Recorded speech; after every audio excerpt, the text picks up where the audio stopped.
What up, Ho Biscuits? It's your girl Skitten, back at it again. We are finally back with the History of England series. I'm so sorry. I know it's been a while. Your girl has been busy. But yeah, we're finally back with part 5 of the History of England.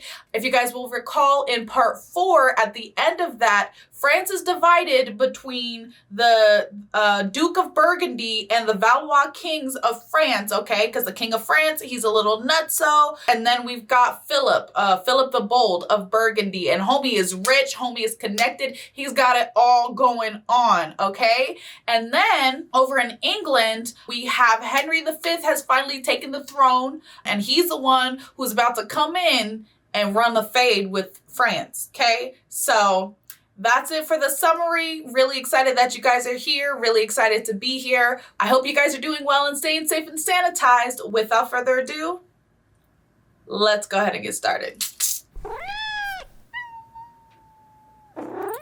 Okay, no. Oh, but that's excellent. Yeah. Wait, didn't he say that you'd been wanting to go to England? Yeah, he did say that, actually.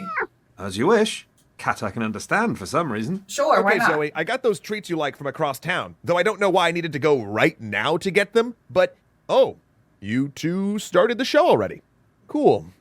No, it's fine. It's fine. I'm not upset. I'm just going to continue the story and let you both figure out whatever this is. Yeah, what y'all got going on?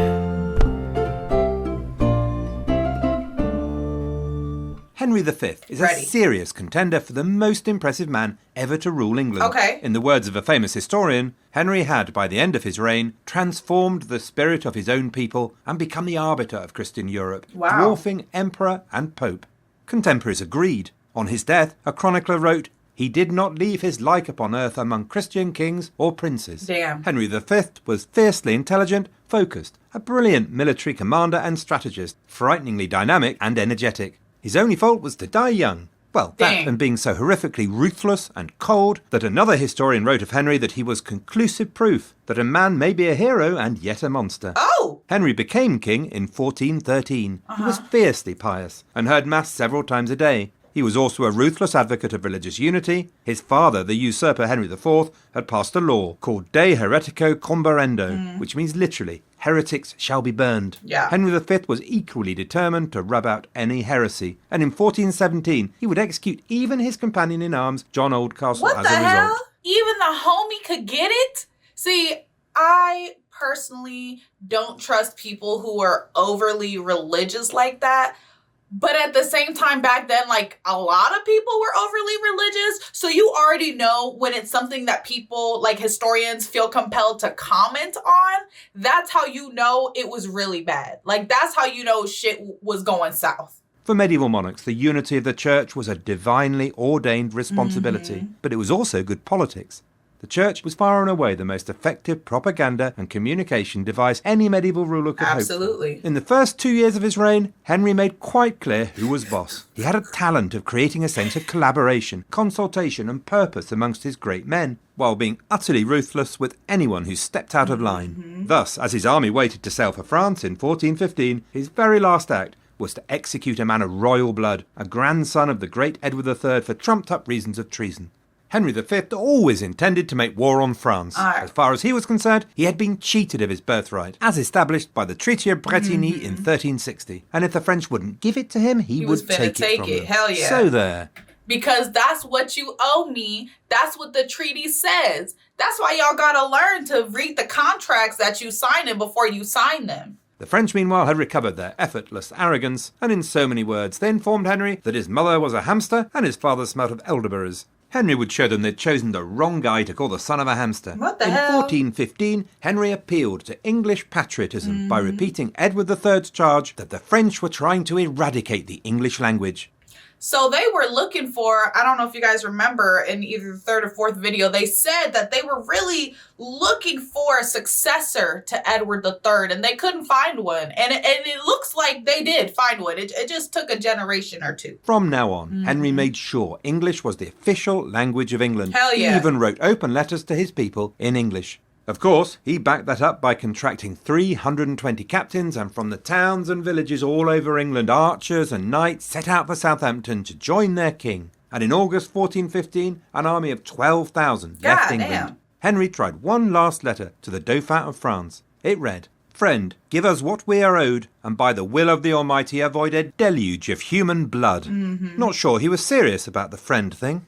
In France, the Mad King Charles VI was about as useful as a chocolate teapot. Yeah, the imagery of a chocolate teapot is hilarious. Like, that sounds like a really British thing to say. Oh, God. But despite the squabbling of the royal dukes, the Dauphin managed to pull together a united front. And when Henry landed at the walls of Harfleur, he was in a dangerous position, exposed and vulnerable. At Rouen, just 50 miles away, the French army gathered. Capturing a base quickly was essential, but Harfleur fought heroically, and it was 6 long weeks before it finally agreed to yield. Harfleur's stubborn resistance gave Henry a further problem. It was now almost October. Yep. Medieval armies went home for winter. Supplying an army of any size through winter was practically impossible. But to go home after capturing one poxy castle was not in the playbook for either hero so or now monster. you gotta Obviously, warp marching speed, all the bro. way through French territory to Calais just to show the French that he could would be utterly daft. So that is, of course, what Henry decided to do. Just to make the message absolutely clear, he'd follow the route of Edward III and cross the River Somme at Blanche-Tac. Okay. As they marched north, the English army left a brown trail of poo behind them. Dysentery, the biggest killer of medieval warfare. Oh, no. Camp fever, as it was called, and Henry's army had it in spades from the camps around Harfleur. They were weak, riven by illness, and really in no condition to fight. Right. So Henry played it safe, and he took a route to stay away from the Dauphin's army, gathering at Rouen. Sadly, the French were not blithering idiots and had learned from last time. They'd closed the ford at Blanche-Tac. Once again, though, the English managed to find a way to cross the River Somme, but this time the French were already ahead of them. Near the village of Agincourt, as the English crested a rise, they were faced by the terrifying sight of the French just waiting for them. The disease-ridden English army was probably down to about 8,000 now. Oh, my God. Losing a third of your fighting army, that's devastating. That's fighting with, a third down. That's a suicide run, dude. That's crazy. This is nuts.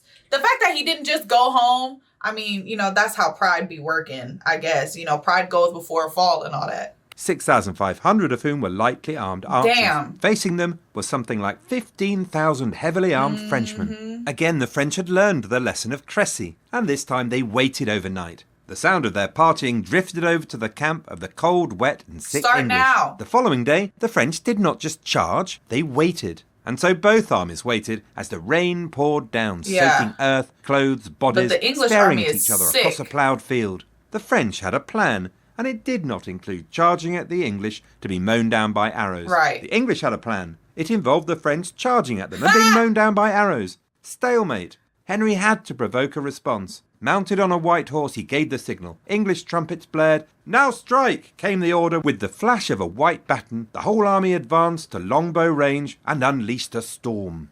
Satisfyingly, the French panicked, forgot their plan, and attacked. Bro! The story is well known. The French attacked the English line over the mud of a ploughed field. As they came on, they were hammered by archers. When they arrived, they could barely stand in the mud, let alone fight, and they were hacked down. Henry would What? let nothing stand in the way of victory. What? How did you forget?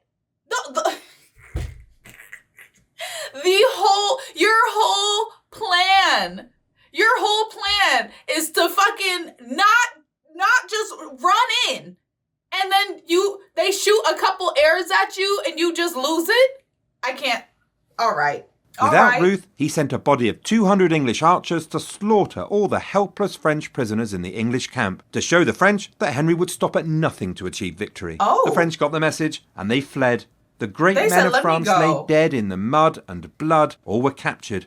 That night, as Henry celebrated at supper, the Dukes of Orléans and Bourbon were made to serve him. It was the Damn. ultimate humiliation. Great victory though it was, Agincourt was the opening of a war, not the end of it. In 1417, Henry was back with a new army, this time going city to make himself King of France. Right. And city by city, northern France began to fall to his talent. At last, in 1418, after a 6-month siege, he captured the mighty Rouen, capital of Normandy, Damn. 70,000 people strong, half as big again as London. Against him, the French were now led by John the Fearless, Duke of Burgundy. By now, the Duke was almost richer and more powerful than the French monarchy itself. His court had become Europe's cultural centre, famed throughout Christendom. This made it difficult for the Dauphin to like or trust the Duke. No heir to the French throne likes to have a subject more powerful than he was, who might just take a shine to his throne. No Duke likes to feel that his monarch is jealous enough to cut his throat. This made conversations a little awkward. That means you pick every word carefully. Okay? No slips of the tongue here. Enough to cut his throat.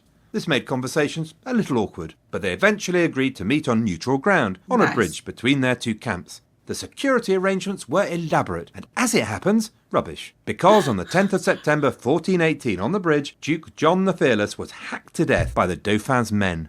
This was an act of breathtaking brutality and buttock-clenching stupidity. Butter clenching? Why are we learning so many new phrases today? So buttock-clenchingly stupid, in fact, that when 100 years later the French King Francis I visited the friary where the skull of John the Fearless was held, he remarked, "Here is the hole through which the English entered France." Yep. John the Fearless' son was understandably miffed that his dad had been hacked to death, and there was only one man capable of wreaking the vengeance he thirsted for, Henry. Hell so England yeah. and Burgundy agreed to replace the Valois dynasty with the Plantagenet dynasty as kings of France in the form of Henry V. The Anglo-Burgundian alliance was irresistible. England's steamroller controlled vast swathes of northern France, Normandy, Maine, Touraine, Anjou, and even Paris itself. The Dauphin was a washed-up has-been loser on the run.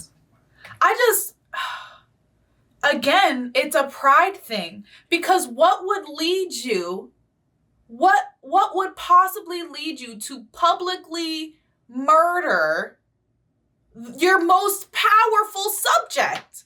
In what world does that make sense? Publicly.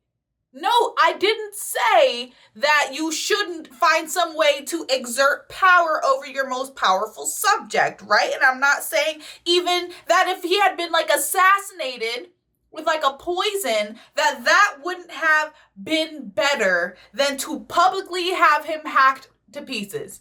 That's the stupid. You know what? He's right. David is right. Butter clenchingly stupid. You right. I would definitely squeeze a stick of butter over that. By 1420, the mentally ill Charles VI was forced to agree to an astounding Treaty of Troyes. By this treaty, Henry would be married to the king's daughter Catherine of Valois. Their children would be the heirs to the throne of France. Wow. In 1420, Henry and Catherine tied the knot. In December 1421, Catherine gave birth to their son, who would therefore be King of France. But while Henry had no military equal, camp fever was a challenge too far for him. Still? And as he campaigned, dysentery caught up with him, and on August the 31st, 1422, he died. But he died only after having conferred with his brother, John, Duke of Bedford, about what should happen next, which was a good thing, because the new King of England was 9 months old and a good deal more interested in filling his nappies than ruling his new kingdom. Right. Oh, man, that was so interesting and so entertaining. I feel like I geek out sometimes when I watch these videos. Like, I just get so caught up in what's actually like happening and what I'm actually learning. So thank you guys so much for going on this journey with me. I believe there is one more installment in this series, and then I don't know what's next. I don't know which series to tackle next. So let me know if you guys have any suggestions down in the comments below. Other than that, peace out, Hope Biscuits. It's skittin' lit.